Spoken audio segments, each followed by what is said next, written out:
Marijuana advocates are celebrating a big change expected soon from the DEA to reclassify marijuana and admit for the first time that it has medical utility. NBC News spoke with 4 sources with knowledge of this decision, and they say it should be announced soon.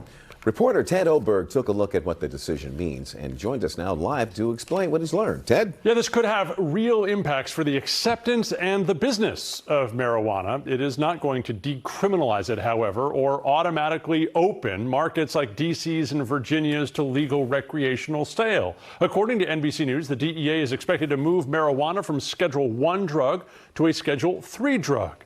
Under federal rules, Schedule 1 drugs have no currently accepted medical acceptable use. They're drugs like heroin or LSD, and for years, marijuana has been on that list. But now it would join Schedule 3 drugs like Tylenol with codeine or testosterone. It is a huge change that opens the door to widely accept a medical use for cannabis.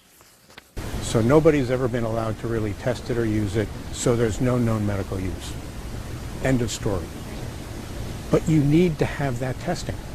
Let's find out, does it really alleviate pain? Does it really help nausea in cancer victims? Does it really help glaucoma? Let's do the math, let's do the science. Jim Cole is a former deputy attorney general during the Obama years. He wrote some of the earliest policies setting up the beginnings of the legal marijuana market in the U.S.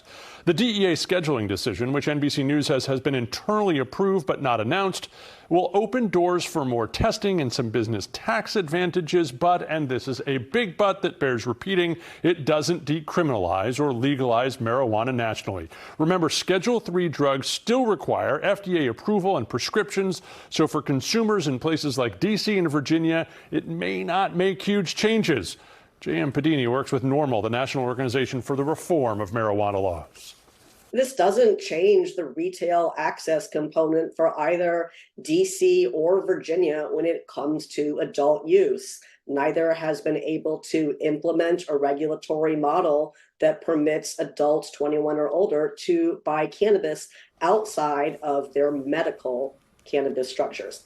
There is still some debate on this decision. NORML suggests marijuana is not the same as ketamine, another Schedule 1 drug, and says this decision won't go far enough. But experts worried about marijuana use suggest today's highly potent strains could be even more problematic if this change makes those strains more available in any way. By the way, Senate Majority Leader Chuck Schumer praised today's news, but said he remains committed to removing more federal prohibitions on cannabis going forward.